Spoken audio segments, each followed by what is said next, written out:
eventually.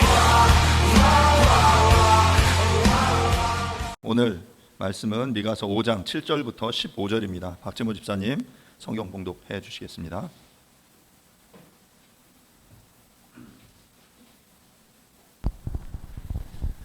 하나님께서 오늘 우리에게 주신 말씀은 미가서 5장 7절부터 15절까지 말씀입니다. 말씀을 봉독하겠습니다. 야곱의 남은 자는 많은 백성 가운데 있으리니 그들은 여호와께로부터 내리고 이슬 같고 풀이를 내리는 단비 같아서 사람을 기다리지 아니하며 인생을 기다리지 아니할 것이며 야곱의 남은 자는 여러 나라 가운데 많은 백성 가운데서 있으리니 그들은 수풀의 짐승 중에 사자 같고 양떼 중에 젊은 사자 같아서 만일 그가 지나간즉 밟고 찢으리니 능히 구원할 자가 없을 것이라. 내 손에 내 대적들 위에 들려서 내 모든 원수를 진면하기를 바라노라. 여호와께서 이르시되 그날에 이르러는 내가 내 군마를 내 가운데서 멸절하며 내 병거를 부수며 내 땅의 성읍들을 멸하며 내 모든 견고한 성을 무너뜨릴 것이며 내가 또 복수를 내 손에 끊으리니 내가 다시는 점쟁이가 없게 될 것이며 내가 내게 새긴 우상과 주상을 너희 가운데 멸절하리니 내가 내 손으로 만든 것은 다시는 섬기지 아니하리라. 내가 또 내 아세라 목상을 너희 가운데서 빼버리고 내 성읍들을 멸할 것이며 내가 또 진노와 분노와 순종하지 아니한 나라에 갚으리라 하셨느니라. 아멘. 자리에 앉으시 바랍니다. 3주 전 저희는 이 사람은 평강이 될 것이라 라는 제목으로 미가서 5장 1절부터 6절 말씀을 함께 나누었습니다. 오늘은 그 이후에 5장 7절부터 15절 본문을 통해서 야곱의 남은 자라는 제목으로 함께 여러분들과 말씀을 나누도록 하겠습니다. 오늘 본문은 크게 두 부분으로 나뉘어집니다. 첫 부분은 7절부터 9절이고요. 그래서 그 내용은 야곱의 남은 자들이 열방의 이슬과 단비 그리고 젊은 사자가 될 것이다 라는 메시지이고요. 그 이후에 10절부터 15절 두 번째 부분은 온전히 하나님을 의지 않는 이스라엘에 대한 하나님의 심판을 이야기합니다. 왜 이스라엘이 어떤 심판을 왜 받게 되는지에 대한 이야기인데요. 먼저 7절부터 9절 말씀을 함께 보도록 하겠습니다. 제가 다시 한번 천천히 읽겠습니다. 7절입니다. 야곱의 남은 자는 많은 백성 가운데 있으리니 그들은 여호와께로부터 내리는 이슬 같고 풀 위에 내리는 단비 같아서 사람을 기다리지 아니하며 인생을 기다리지 아니할 것이며 야곱의 남은 자는 여러 나라 가운데와 많은 백성 가운데 있으리니 그들은 수풀의 짐승들 중의 사자 같고 양떼 중의 젊은 사자 같아서 만일 그가 지나간즉 밟고 찢으리니 능히 구원할 자가 없을 것이라. 내 손이 내 대적들 위에 들려서 내 모든 원수를 진멸하기를 바라노라. 지금 7절부터 9절은 야곱의 남은 자들에 대한 이야기를 다루고 있는데 크게 두 부류로 설명을 하고 있습니다. 남은 자 사상은 구약의 이스라엘을 가리키는 아주 중요한 사상인데요. 믿음을 저버리지 않는 하나님의 백성, 엘리야 때 그 바알에게 무릎 꿇지 않은 그 7천 용사와 같은 그 하나님의 사람들을, 믿음의 용사들을 이야기합니다. 그들은 혈통에 따른 이스라엘이 아니라 영적인 이스라엘이라고 말할 수 있습니다. 오늘 본문 7절 속에서 그들은 여호와께로부터 내리는 이슬과 같고 풀 위에 내리는 단비와 같다라고 본문은 이야기를 하고 있습니다. 하나님께서는 끝까지 믿음을 지키는 이 소수의 사람들을 통해서 척박하고 황폐한 세상에 이슬과 단비의 은혜를 내리시겠다라고 말씀하시는 거예요. 그러니까 이스라엘이 그 남은 자들이 바로 그 이슬과 단비와 같은 존재가 될 거다. 여러분 당시에 그 이스라엘 근동 아시아 이 메마르고 척박한 광야와 사막이 많은 이 지역에 이슬과 단비는 그들에게 생명을 제공해 주는 그 물을 공급해 주는 아주 중요한 통로였습니다. 여러분 혹시 최근에 넷플릭스에 나온 드라마 중에 고요의 바다라는 드라마가 있습니다. 그 고요의 바다라는 이 한국 드라마는 공유와 배두나가 주인공으로 나온 드라마인데 주된 내용은 미래의 지구를 다루고 있습니다. 지구가 황폐해져서 물이 고갈됩니다. 그러니까 바다의 물, 강의 물이 다 메말라서 그 물로 인해 사람들이 죽고 또 사람들이 고통당하고 물은 이제 배급받는 거예요. 그래서 그 카드에 따라서 물의 수질도 다르고 제공받는 물의 양도 다르고 물 때문에 많은 사람들이 이제 죽어가는 그러한 시대를 그리고 있습니다. 그래서 이 물의 문제를 해결하기 위해서 달에 있는 수자원을 개발한다라는 이야기가 이 고요의 바다의 이야기입니다.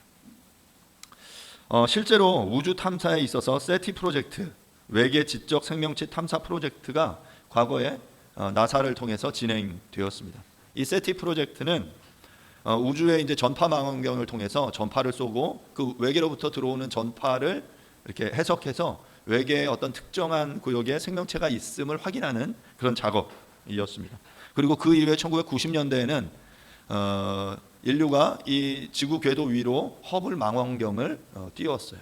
엄청나게 큰 망원경을 띄워서 우주를 관찰했습니다. 허블 망원경은 인류의 엄청난 그 우주의 광활한 모습을 제공했는데, 여러분 아마 인터넷에 들어가서 허블 망원경의 어떤 그 사진, 이미지를 검색하시면 아주 놀라운 모습들이 등장을 해요. 이 나사에서 허블 망원경을 띄우고 전혀 그런 사진이 나올 거라고 예측하지 않았어요. 이 지구 궤도 위에, 왜냐하면 지구상에서 사진을 찍으면 이 빛 공해로 인해서 이 사진을 제대로 찍을 수가 없는 거예요. 작은 빛도 이 사진을 찍는데 영향을 주기 때문에 이제 암흑과 같은 우주로 이제 그 망원경을 올려 놓은 거죠. 그 나사에서 그 외계 저 우주 끝을 향해서 손톱만큼의 한 지역을 표적으로 삼아서 무엇이 있는지 모르는 상태에서 그 지역을 향해 그 망원경을 조준하고 그 며칠에 걸쳐서 망원경을 찍었어요. 그런데 그로부터 엄청난 자료들이 들어왔어요. 그러니까 전혀 예상하지 않았는데 저 멀리에 있는 그 별들의 이미지가 들어오게 된 거죠. 그렇게 이제 허블 망원경은 지구 궤도에 있기 때문에 문제가 생기면 실제로 수리도 하면서 지금껏 사용을 해왔습니다. 근데 여러분, 최근에 제임스 웹 망원경이 발사됐다라는 혹시 뉴스를 들으신 적이 있습니까? 작년 2021년 12월 25일 미국의 나사와 유럽 우주국과 캐나다 우주국이 합작으로 제임스 웹 우주 망원경을 띄웠어요. 그 제임스 웹 우주 망원경을 띄우는데 들어간 비용이 약 100억 불이라고 해요. 12조 원 이상의 재원을 투자해서 망원경을 띄운 거예요. 이 망원경은 뭐 전파 망원경, 어떤 일반적인 망원경이 아니라 적외선 망원경으로 파장이 긴 그 전파를 통해서 우주를 실제로 이제 측정할 수 있도록 바라볼 수 있도록 고안된 망원경입니다. 이 프로젝트를 통해서 우주의 기원과 생명의 기원을 연구하는 것이 이 프로젝트의 목적입니다. 지금 이 제임스 웹 망원경은 발사돼서 라그랑주 포인트라는 그런 궤도를 향해, 지구로부터 150만 킬로 떨어진 궤도를 향해 날아갑니다. 그리고 나서 그 궤도에 안착되면 그게 이제 지구의 공전 궤도와 동일한 속도로 도는 어떤 특정한 포인트거든요. 거기에 제임스 웹 망원경을 멈추고 안착시키고 지구의 공전 궤도와 같이 돌면서 저 우주를 관찰하는 거예요. 우주가 138억 년 전에 만들어졌다고 하는데 그 우주의 기원을 밝히고, 또한 그 망원경의 정보를 통해서 우주의 어떤 특정한 외계 행성에 생명체가 존재하는지, 생명체가 살 수 있는 조건을 가지고 있는지를 확인하는 것이 이 탐사 프로젝트의 굉장히 중요한 목적입니다. 그런데 이 외계 생명체의 존재 여부를 따지는 가장 중요한 요인, 포인트 중에 하나가 바로 그 행성에 물이 있느냐. 물이 존재해야 지금 우리와 같은 생명체가 살 수 있기 때문이죠. 이처럼 인간의 생존을 위해서는 물이 필수적으로 필요하고, 실제로 이 땅의 모든 식물이나 동물들 또한 물이 필요합니다. 인간은 이를 위해서 물을 저장하고 샘을 파서 물을 끌어올리기도 하고 저수지나 댐을 만들어서 물을 관리하려고 노력해 왔습니다. 고도의 왕들이 하는 중요한 것들이 기우제예요. 비가 내리지 않으면 그게 왕의 책임이다 라고 말하면서 왕이 수일 동안 기우제를 드리기도 했고요. 애굽이나 로마의 황제들의 가장 중요한 역할은 그 나일강이 범람하지 않도록, 나일강이 범람하는 때를 정확히 맞춰서 이 홍수의 피해를 막는 것이 그 왕의 중요한 역할이에요. 그래서 이제 달력이 발전을 하게 되는 거죠. 하지만 지속되는 가뭄에 대해서는 그 아무리 왕이라도 인간들이다로 속수무책이었습니다. 이처럼 하나님께서 세상 만민들에게 주시는 일반 은총, 은혜 가운데 가장 중요한 것이 바로 물이며, 가나안 땅에서는 이 물이 이슬과 단비의 형태로 내렸습니다. 7절의 본문에서 야곱의 남은 자들이 바로 이슬과 단비의 역할을 하라고 말하고 있는 것입니다. 이는 분명 자연 현상으로서의 물만이 아니라 부패하고 메마른 이 땅 가운데 생수의 역할을 감당하는 바로 이 남은 자의 역할을 이야기하고 있는 것이다 라고 볼 수 있습니다. 이처럼 이 시대의 남은 자들인 교회의 가장 중요한 역할은 바로 남은 자로서의 정체성을 잃지 않는 것입니다. 남은 자들이 정체성을 잃고 세상과 타협하면 그들과 어떻게든 잘 지내보려고 세상의 사상과 습관과 가치관을 받아들이면 오히려 세상이 교회를 공격하고 성도들의 것을 빼앗아 갑니다. 점점 건전한 상식을 잃고 억지를 부리며 욕망에 눈이 멀게 되는 것이죠. 이슬과 단비가 말라버리는 것입니다. 사랑하는 여러분, 주님은 우리를 향해 야곱의 남은 자다라고 말씀하십니다. 그리고 우리를 향해 이 세상 가운데 이슬과 단비의 역할을 해라라고 말하고 있는 것이죠. 그리고 이어 8, 9절 두 번째 이 본문에서는 야곱의 남은 자를 젊은 사자로 표현하고 있습니다. 그러니까 첫 번째 모습과는 굉장히 대조적이죠. 이슬과 단비는 잔잔하게 소리 없이 내리는 그래서 선한 영향을 미치는 역할이었다면 이 젊은 사자는 마치 이 시대의 그 어둠을 향해서 이 시대의 그 죄된 것들을 향해 포효하고 이것들을 그 짓밟고 깨트리는 멸절시키는 그러한 모습을 우리에게 보여주고 있는 것입니다. 하나님의 백성들은 그냥 쥐죽은 듯이 살아가는 그런 존재들만이 아니에요. 그냥 가만히 있고 아무 소리 못하고 조용히 살아가는 그런 존재들이 아니다라고 오늘 이 본문은 말해주고 있는 것이죠. 그들에게는 젊은 사자의 모습이 있습니다. 사랑하는 여러분, 그 사자가 나타나면 어떻게 됩니까? 모든 짐승이 그 사자가 포효하면 벌벌 떱니다. 양떼 중에 젊은 사자가 나타날 때는 더욱더 그렇겠죠. 사자는 얼마든지 양들을 물어 죽일 수 있습니다. 지금 이 야곱의 남은 자들 향해서 너희가 바로 그 사자들이다 라고 말씀하고 계시는 것은 바로 하나님을 의지하는 그 남은 자들은 그만큼 강하다라는 것을 우리에게 말해주고 있는 것이죠. 여러분, 나니아 연대기의 아슬란 그 사자를 기억하십니까? 그 아슬란이 오면 그 상황이 종결돼요. 그 아슬란이 와서 포효하면 모든 그 대적하던 이들이 잠잠해집니다. 하지만 하나님의 백성들은 복수하는데 그 사자의 힘을 쓰지 않습니다. 그들은 진리를 밝히는데 사자처럼 담대하며 사자처럼 힘을 쏟습니다. 그러면 악의 세력은 결코 이길 수 없습니다. 말씀을 붙드는 사람은 결코 결박되지 않습니다. 사람들은 바울의 몸을 결박해서 그를 감옥에 가둘 수는 있었지만 그의 복음은 가둘 수 없었습니다. 바울이 갇혔을 때, 그가 감옥에 있을 때 도리어 그의 복음은 훨씬 더 강력하게 전파되었습니다. 교회가 진리를 양보하고 세상과 타협하는 것은 지는 길입니다. 그렇다고 매사에 다투고 싸우며 물고 늘어지라는 뜻은 아닙니다. 아무리 어려움이 있어도 하나님의 계획을 믿고 끝까지 의지하면서 흔들리지 말고 말씀을 붙들라는 것이죠. 교회는 습속의 사자가 되어야 합니다. 진리를 증거하는 일에는 그 누구의 반대도 두려워하지 말고 크게 포효할 수 있어야 하는 것입니다. 사랑하는 여러분, 우리 남은 자들이 바로 생명을 주는 이슬과 단비이면서 동시에 하나님을 대적하는 자들에게는 젊은 사자와 같이 그들을 짓밟고 찢어버리는 죽음의 사자가 될 것이다. 그렇게 되어야 한다라고 오늘 본문은 우리에게 말해주고 있는 것입니다. 저는 이 야곱의 남은 자들의 하는 역할이, 그 기능이 바로 복음의 기능과 같다라고 생각합니다. 여러분, 복음이 무엇입니까? 좋은 소식, 굿뉴스. 복음의 핵심은 바로 예수 그리스도께서 이 죄된 이 세상 가운데 오셔서 그 죄를 위하여 죽으시고 부활하셨다, 죄의 문제를 해결하셨다라는 그런 메시지예요. 이 복음의 메시지가 그 예수를 받아들이고 예수를 믿고 따르는 사람들에게는 어떤 소식이 됩니까? 굿뉴스예요. 좋은 소식이에요.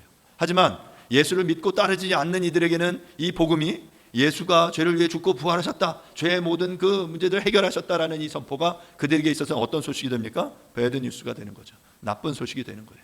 바로 그 복음이 누군가에게는 이슬과 단비가 됨과 동시에 누군가에게는 젊은 사자와 같이 짓밟고 깨트리고 파멸로 이끄는 그런 수단이 될 수 있다라는 것이죠. 바로 이것이 남은 자 교회의 역할, 우리들의 역할입니다. 사랑하는 여러분, 우리는 바로 야곱의 남은 자들입니다. 우리 남은 자들이 우리의 정체성을 잃지 않고 남아있는 것으로 바로 축복의 기능, 심판의 기능을 감당할 수 있습니다. 오늘 두 번째 본문의 내용을 좀 한번 살펴보겠습니다. 오늘 그 10절부터 15절의 본문은 유다의 패인, 유다가 심판받는 이유에 대해서 몇 가지를 설명해 주고 있습니다.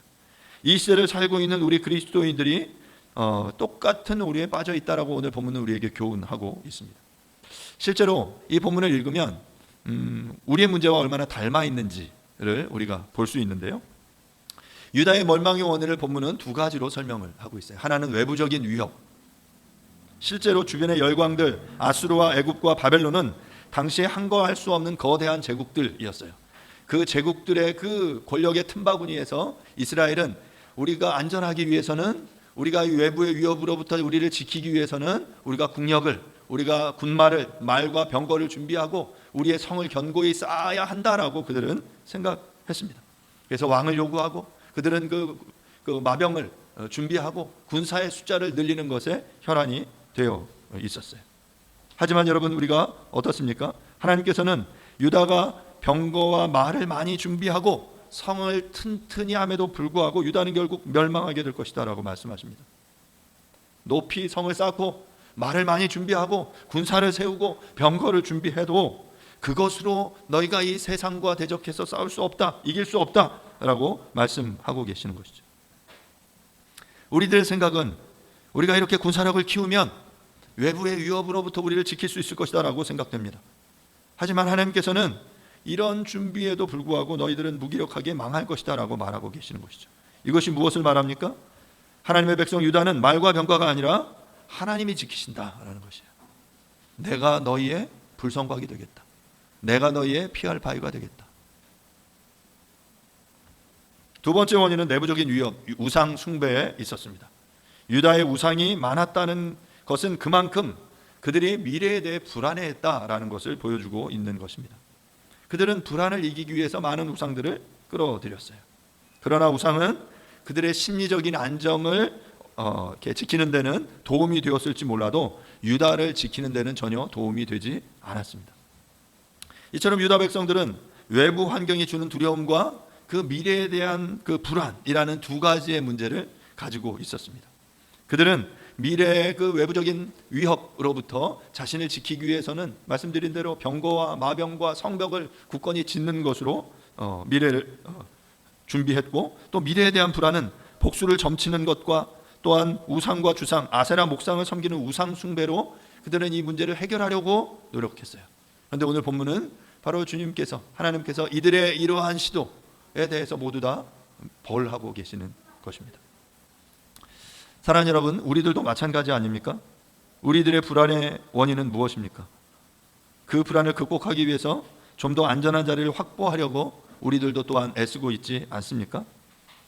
나이가 들어서 퇴출을 앞두고 있다든지, 직업 자체가 안정된 것이 아니라든지, 그나마 불안한 직업조차 가지고 있지 못할 때, 아니면 건강에 문제가 있을 때, 지금 내가 하고 있는 이 일이 그 나의 미래를 보장하지 못한다라고 여길 때, 우리는 내가 언제까지 말씀만 듣고 이렇게 있어야 하는가? 언제까지 기도만 하고 있어야 하는가? 더 늦기 전에 무슨 방법이라도 강구해야 하는 것은 아닌가? 라는 생각을 하게 됩니다. 끊임없이 그 유혹과 그 불안에 우리를 엄습해 오고 있는 것이죠. 또 미래를 생각해도 딱히 떠오르는 것이 없습니다.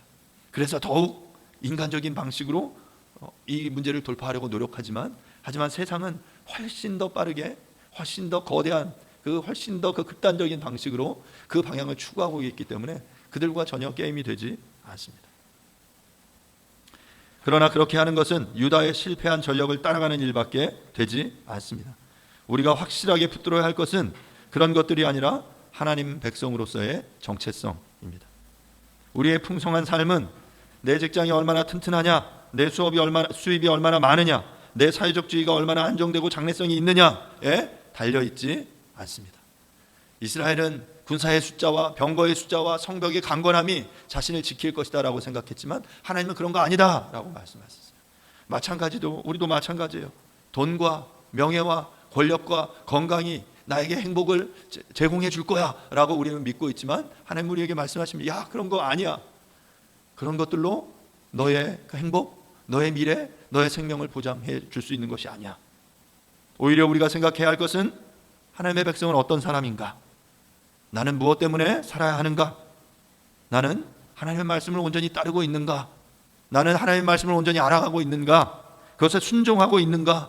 바로 이것에 대해서 우리가 고민하는 것이죠. 그래서 그 하나님께 더욱더 귀 기울이는 것입니다. 바로 그러할 때 하나님께서 우리를 지키실 것입니다. 10절과 11절을 보겠습니다. 여호와께서 이르시되 그 날에 이르러는 내가 내 군마를 내 가운데에서 멸절하며 내 병거를 부수며 내 땅의 성읍들을 멸하며 내 모든 견고한 성을 무너뜨릴 것이며. 주님께서 말씀하십니다. 그 날이 어떤 날입니까? 유다의 심판의 날이에요. 메시아가 통치하는 날, 주님이 오셔서 이 땅을 심판하시는 그날, 그 날이 이르면 바로 이 표현은 앞서 미가서 4장 1절과 6절에서 끝날이라고 그날로 표현됐던 바로 그 표현이 다시금 이 본문에서 10절에서 사용되고 있습니다. 그날이 이르면 하나님께서 그들이 의지하던 그들의 외부의 유업으로부터 자신을 지켜줄 것이라고 믿었던 그 모든 것들을 어떻게 하신다고요? 멸절하겠다. 10절에서도 멸절하겠다. 11절에서 성읍들을 멸하겠다라고 표현하고 있죠. 본문에서 멸하다, 멸절하다라는 표현이 10절부터 13절까지 4절 동안 4번 계속해서 반복됩니다. 이 멸절하다라는 이 표현은 영어로는 cut off이고요. 히브리어는 카라트라는 표현이에요. 잘라내다, 제거하다 그런 표현이거든요. 그런데 이 카라트라는 이 표현은 물리적으로는 잘라내는 것, 자르는 것을 의미하면서 동시에 이 카라타라는 단어에는 언약을 세우다라는 의미가 포함되어 있어요. 이 단어가 사용되는 것은 창세기 15장과 21장에서 가장 먼저 사용이 됩니다. 15장에서 아브라함과 하나님 사이에, 또한 21장에서 아브라함과 아비멜렉 사이에 언약을 세울 때 그 제물을 카라트, 제물을 나눠서 제물을 잘라서 희생으로 하나님께 드리면서 그 언약을 세웠다라고 말하고 있는 것이죠. 오늘 이 표현은 경건치 못한 사람을 이스라엘 공동체 가운데서 제거함으로, 잘라냄으로, 멸절시킴으로 그 공동체를 하나님 앞에 드린다라는 그러한 표현으로 이 카라트, 멸절하다라는 단어가 사용되고 있는 것입니다. 이 잘라내는, 멸하는 행위는 제거를 당하는 자에게는 심판을 의미하지만 공동체의 순결을 유지하기 위한 방법이기도 했습니다. 본문에서 이 단어는 멸절을 통해서 없앰으로, 잘라냄으로, 카라트함으로 공동체를 순결하게 하는 것을 의미하고 있는 것입니다. 사랑하는 여러분, 우리가 경건한 삶을 유지하기 위해서는 필연적으로 우리는 고통을 감수해야만 합니다. 하나님보다 높아진 것들, 하나님보다 더 사랑하는 것들이 우리의 삶 속에 들어와 우리의 삶을 더럽힐 때, 우리의 삶에 붙어서 떨어져 나가려고 하지 않을 때 우리는 이것들을 카라트, 잘라내야 하는 것입니다. 이러한 행동에는 필연적으로 고통이 따르게 되는 것이죠. 본문 10절과 11절에서 말하는 군마, 병거, 견고한 성은 외적인 군사력을 의미한다라고 말씀드렸습니다. 오직 하나님만을 의지해야 하는데 하나님보다 그 눈에 보이는 자신의 힘을 의지하려는, 믿으려는 그러한 행태를 내가 잘라내겠다라고 말씀하시는 것이죠. 그래서 하나님께서는 이스라엘의 왕에게 그 명령하시면서 너희가 많은 강한 군사력을 하지 말라, 가지려고 하지 말아라 라고 경고하셨어요. 신명기 17장 16절 상반절에 보면 그는 병거를 많이 두지 말 것이요 병마를 많이 얻으려고 그 백성을 애굽으로 돌아가게 하지 말 것이라. 그러니까 왕들이 병마를 많이 가지려고 이렇게 노력하여서 이 이방과 손을 잡고 그들과 함께하려는 그 모든 시도는 나에게 옳지 않다라고, 왕이 행해야 할 바가 아니다라고 앞서 말씀하셨어요. 신명기 17장 16절의 본문은 왕에 대한 경고로 자신에게 주어진 힘이 너무 강해지면 필연적으로 하나님을 신뢰하지 않게 될 것이다 라는 것을 경고하고 있습니다. 이스라엘 백성들은 자신들이 고통을 받는 것은 왕이 없고 군사력이 강하지 않기 때문이다 라고 생각했기 때문에 말과 병거와 군사력을 확충하고 성벽을 강하게 세우려고 했지만 하나님께서는 내가 너희의 왕이 되겠다, 내가 너희의 왕이 되지 않고서는 너희는 결코 그 싸움에서 이길 수 없다라고 말씀하시는 거죠. 스가랴서 2장에 보면 내가 너희의 불성곽이 되겠다라고도 말씀하셨어요. 시편 20편 7절은 또 이렇게 말합니다. 어떤 사람은 병거, 어떤 사람은 말을 의지하나 우리는 여호와 우리 하나님의 이름을 자랑하리로다. 사랑하는 여러분, 우리가 자랑해야 할 것이 무엇입니까? 병거와 말의 숫자가 아니라 바로 하나님을 자랑하는 것입니다. 바로 이것이 믿음의 하나님의 사람들의 정체성이라는 거예요.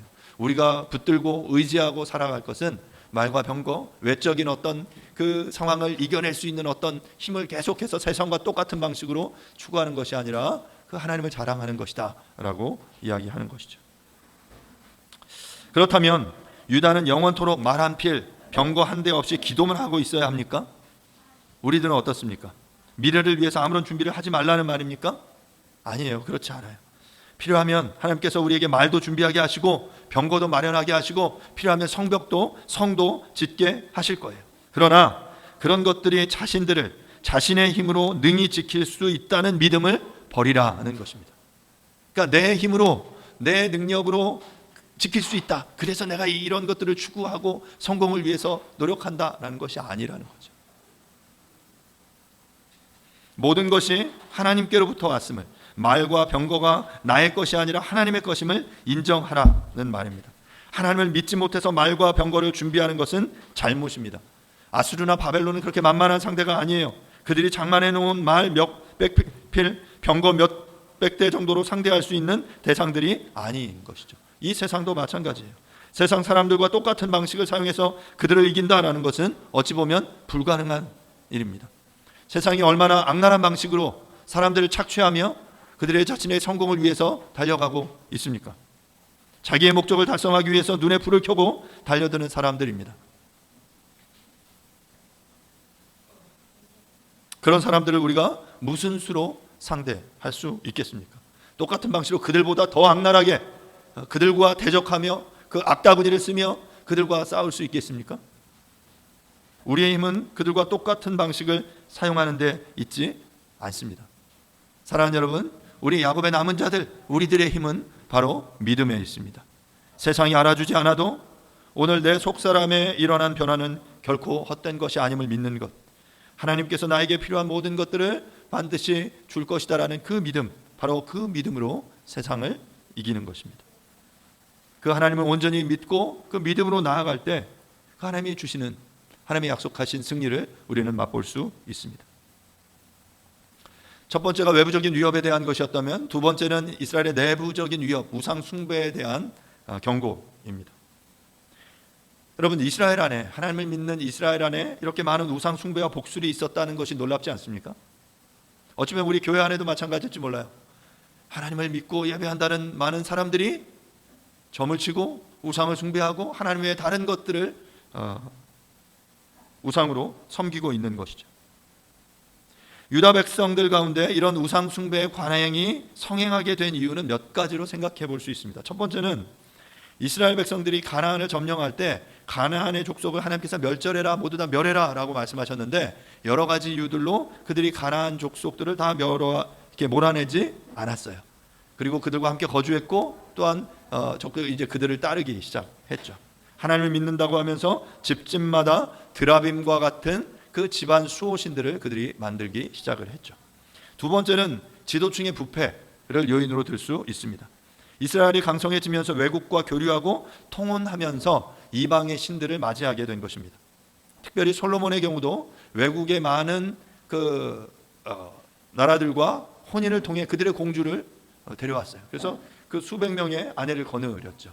그 여인들이, 공주들이 들어오면서 홀로 들어온 게 아니라 자신들이 믿던 그 이방의 우상을 그 신전 안으로, 그 성전 안으로 가지고 들어왔어요. 그러면서 사람들이 그 외국의 우상들을 섬기게 됐죠. 므낫세는 아수르에게 본 우상의 제단을 성전에 똑같이 만들기까지 했습니다. 세 번째로 북이스라엘의 부패의 영향을 받은 것입니다. 북이스라엘은 원래 혼합주의적인 신앙을 가지고 있었습니다.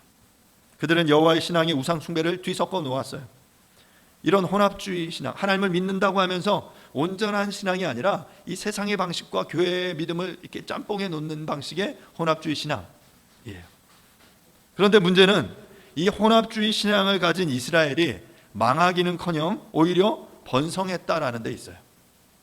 그러니까 사람들의 눈에는 하나님께서 이 엉터리 신앙을 마치 축복하시는 것처럼 보였습니다. 그들이 혼합주의 신앙을 가지고 있었는데 강성한 거예요. 그들이 하는 일이 잘 되는 것 같아요. 그들이 그렇게 혼합주의 신앙을 통해 막 성공하면서 막 간증을 하겠죠. 이렇게 하나님이 도우셨어. 그랬더니 그래, 신앙은 저렇게 갖는 거구나. 하나님과 저 우상 숭배를 함께 해도 바로 이것이 하나님이 우리를 축복하시는 방식이구나 라고 착각했던 것입니다. 말씀대로 살지 않으면 망해야 되는데 그렇게 멋대로 믿어도 잘 되는 것처럼 보이니까 결국에는 유다도 현혹되고 말았습니다.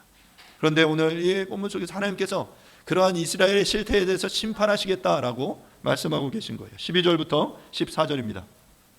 내가 또 복수를 네 손에서 끊으리니 내게 다시는 점쟁이가 없게 될 것이며 내가 네가 생애긴 우상과 주상을 너희 가운데에서 멸절하리니 내가 내 손으로 만든 것을 다시는 섬기지 아니하리라. 내가 또 내 아세라 목상을 너희 가운데서 빼버리고 내 성읍들을 멸할 것이며. 하나님께서는 이미 제사장의 흉패나 법궤, 에봇 등을 통해서 하나님의 뜻을 분별하는 도구를 허락해 주셨습니다. 그런데 문제는 선지자나 제사장들이 올바로 하나님의 뜻을 분별하는 역할을 감당하지 못했습니다. 자, 그러자 이스라엘 백성들은 점점 눈을 돌리기 시작한 거죠. 주변의 이방의 풍습들을 따르기 시작했어요. 짐승을 잡아 간의 모양을 보고 점을 치기도 했고요. 새를 날려보내며 점을 치고 별의 움직임을 보면서 그들이 점을 치기도 했습니다. 여러 가지 그들의 그 이방의 다양한 풍습들을 받아들이면서 그들이 미래를 점쳤죠. 하나님께서 이러한 복술과 점쟁이들을 제거하겠다라고 말씀하신 거예요. 사랑하는 여러분, 우리들도 마찬가지 아닙니까? 미래에 대한 불안은 우리를 무언가에 이렇게 천착하게 만듭니다. 불안이 커질수록 사람들은 먹고 마시는 일에 빠지게 됩니다. 또한 미래에 대한 희망이 없을 때 우리는 더욱더 불안해집니다. 요즘 시대가 우리로 하여금 불안하게 만들죠. 미래의 불확실성이 우리를 더 힘들게 하는 거예요. 부부가 열심히 일해서 저축을 한다고 합시다. 열심히 저축하고 아껴서 매월 100만 원씩 저축을 한다고 해보세요. 2년간 열심히 모아서 2,400만 원을 모았어요. 그랬는데 2년이 지났더니 전세금이 5천만 원이 뛰어버리는 시대에 우리는 살고 있습니다. 나는 열심히 노력해서 한 푼 두 푼 모으는데 남들은 부동산 투기로 몇 억씩을 보는 것을 볼 때 무슨 의욕이 생기겠습니까? 이것이 우리의 삶의 현실이에요. 하지만 사랑하는 여러분, 바로 그 미래는 하나님의 영역입니다. 인간이 아무리 계획을 세워도 결국 모든 일은 하나님께 달려 있습니다. 미래는 우리가 불안해한다고 해서 해결될 문제가 아닙니다. 미래를 여는 유일한 열쇠는 말씀과 성령의 역사가 있는 공동체 안에서만 찾을 수 있습니다. 말씀에 굳게 선 그 공동체 안에 그 주시는 그 말씀 안에서 우리가 그 하나님께서 우리에게 베푸시는 그 은혜를, 그 하나님의 인도하심을 받으며 나아가게 되는 것이죠. 말씀을 마무리하겠습니다. 저는 오늘 본문을 통해서 야곱의 남은 자들에 대한, 또한 이스라엘이 그 하나님 앞에서 그 심판을 받은 이유에 대해서 이야기했습니다. 우리들은 바로 야곱의 남은 자들입니다. 교회는 바로 그 하나님의 남은 자가 되어야만 합니다. 그래서 우리는 이 세상 속에서 이슬과 단비가 되어야 하고 동시에 젊은 사자가 되어야 합니다. 가물어 메마른 땅에 단비의 역할을 감당하는, 또한 하나님의 진리를 대적하는 세상을 심판하는 젊은 사자들이 될 수 있기를 간절히 바랍니다. 또한 우리의 삶 가운데 외부의 위협을 막기 위해 말과 병과를 준비하고 성벽을 견고케 하는 것이 아니라, 미래에 대한 불안을 해결하기 위해서 우상을 숭배하는 것이 아니라, 우리의 소망 되시는, 우리의 미래를 책임지시고 이끄시는 그 하나님을 온전히 신뢰하는 저와 여러분들이 될 수 있기를 간절히 바랍니다. 이 시간 함께 잠시 기도하겠습니다. 말씀을 생각하시면서, 하나님, 나를 그 남은 자로, 우리를 그 남은 자로 불러주셔서 감사합니다. 이슬과 단비가 되겠습니다. 젊은 사자의 역할을 감당하겠습니다. 나를 둘러싼 이 외부에 대한 위협, 미래에 대한 불안, 이것들이 압도되지 않고 우리의 시선을 하나님께 맞출 수 있게 도와주십시오. 온전히 하나님만을 의지함으로 하나님이 나의 보호자 되시고 하나님이 나의 불성곽 되심을 우리가 믿겠습니다. 말과 병거를 자랑하지 않고 온전히 하나님만을 자랑하겠습니다 라고 이 시간 함께 잠시 통성으로 기도하도록 하겠습니다. 기도하겠습니다. 하나님 아버지, 은혜를 감사합니다. 우리를 야곱의 남은 자로 불러주셔서 감사합니다. 남은 자로서 이 땅 가운데 이슬과 단비가 되게 해주시고 젊은 사자의 역할을 감당할 수 있게 도와주십시오. 이스라엘이 하나님을 온전히 신뢰하지 않으므로 외부의 위협과 내부의 위협, 우상 숭배의 이 죄로 인해서 심판을 받게 되었는데 하나님, 우리들도 여전히 하나님을 믿고 하나님을 따른다라고 하면서 여전히 나의 힘과 나의 능력을 의지하며 살아갔던 것들을 회개합니다. 주님, 간절히 구하오니 우리로 하여금 말과 병거를 의지하지 않게 해주시고 오직 하나님만을 신뢰하며 하나님만을 찬양하는 믿음의 백성들 되어지도록 축복하여 주시옵소서. 주님, 그렇게 우리와 함께 하셔서 우리의 피할 바위가 되시고 우리의 성곽이 되어주실 것을 믿습니다. 주님, 주님을 신뢰합니다. 주님을 의지합니다. 감사드립니다. 예수님의 이름으로 기도합니다. 아멘. Eventually